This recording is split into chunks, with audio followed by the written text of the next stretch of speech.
তখন ছিল পবিত্র রমজান মাস।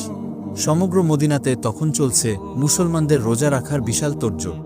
আল্লাহর মনোনীত বিধান অনুসারে আজ হজরত আলী রাদিয়াল্লাহু আনহু, হজরত ফাতেমা রাদিয়াল্লাহু আনহু এবং হজরত হাসান ও হোসাইন রাদিয়াল্লাহু আনহু রোজা রেখেছেন। সারাদিন নানান ব্যস্ততায় ওনাদের দিন অতিবাহিত হয়ে গেল।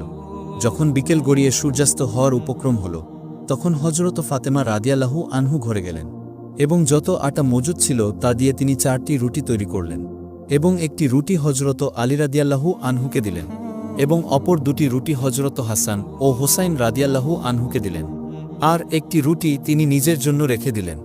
যখন মসজিদে হজরত বেলাল রাদিয়াল্লাহু আনহু আজান দিলেন, তখন হজরত আলী রাদিয়াল্লাহু আনহু পরিবারের সকলকে নিয়ে রুটি দিয়ে ইফতারি শুরু করলেন এবং হজরত ফাতিমা রাদিয়াল্লাহু আনহু অর্ধেক রুটি খেয়ে সমাপ্ত করলেন। তখন বাকি অর্ধেক রুটি তিনি নিজের আঁচলে বেঁধে ফেললেন। এই দৃশ্য দেখে হজরত আলী রাদিয়াল্লাহু আনহু হজরত ফাতেমা রাদিয়াল্লাহু আনহুর উদ্দেশ্য করে বললেন, তুমি তো মাত্র অর্ধেক রুটি খেলে, তোমার কি কোনো ক্ষুধা নেই? হজরত হাসান এবং হুসাইন রাদিয়াল্লাহু আনহু এই দৃশ্য দেখে তারাও তাদের মাকে একই প্রশ্ন করলেন। তখন জবাবে হজরত ফাতেমা রাদিয়াল্লাহু আনহু বললেন, যখন আমি রুটি খাচ্ছিলাম তখন হঠাৎ করেই আমার আব্বাজানের কথা মনে পড়ে গেল। যদিও এখানে আমরা বসে বসে ইফতার করছি, এমনও তো হতে পারে যে অন্যদিকে আমার আব্বাজান না খেয়ে আছেন। আমি আমার আব্বাজানকে ক্ষুধার্ত অবস্থায় রেখে কিভাবে পেট ভরে খেতে পারি?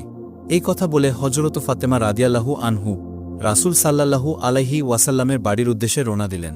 যখন তিনি রাসূল সাল্লাল্লাহু আলাইহি ওয়াসাল্লামের বাড়ি পৌঁছালেন, তখন তিনি দেখলেন রাসূল সাল্লাল্লাহু আলাইহি ওয়াসাল্লাম মাগরিবের নামাজ পড়তে মসজিদে চলে গিয়েছেন। তিনি তখন তার আব্বাজানের অপেক্ষায় ঘরের দরজার সামনে দাঁড়িয়ে দাঁড়িয়ে অপেক্ষা করতে লাগলেন। যখন নামাজ শেষে নবী সাল্লাল্লাহু আলাইহি ওয়াসাল্লাম নিজের ঘরে ফিরে এলেন, তখন তিনি দেখতে পেলেন যে তার আদরের কন্যা হজরত ফাতিমা রাদিয়াল্লাহু আনহু দরজার সামনে দাঁড়িয়ে আছে। তিনি তার আদরের কন্যাকে উদ্দেশ্য করে প্রশ্ন করলেন, আজ হঠাৎ এই সময় তুমি ঘরের বাইরে দাঁড়িয়ে আছো কেন? এরপর রাসূল সাল্লাল্লাহু আলাইহি ওয়াসাল্লাম ওনার কন্যাকে নিয়ে ঘরে প্রবেশ করলেন।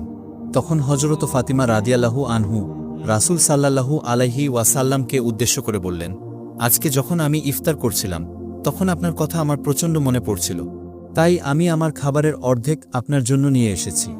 এই কথা শুনে রহমতের নবী 2 চোখে পানি ছেড়ে দিয়ে বললেন, তুমি আজ আমার জন্য খাবার নিয়ে এসে অনেক উপকার করেছ, আর যদি তুমি আমার জন্য খাবার না নিয়ে আসতে তাহলে হয়তো আজ আমাকে 4র্থ দিনের মতো ক্ষুধার্ত অবস্থায় থাকতে হতো। নবীর মুখে এমন কথা শুনে হজরত ফাতেমা রাদিয়াল্লাহু আনহুর 2 চোখ থেকে পানি ঝরতে আরম্ভ হল, আর তিনি তার আঁচল থেকে রুটি বের করে রুটিটি রাসূল সাল্লাল্লাহু আলাইহি ওয়াসাল্লামকে খাওয়াতে লাগলেন এবং কান্না ভরা কণ্ঠে তিনি রাসূল সাল্লাল্লাহু আলাইহি ওয়াসাল্লামকে বললেন, আব্বাজান, হয়তো আপনি আজ আমার বদৌলতে কিছু খেতে পেয়েছেন।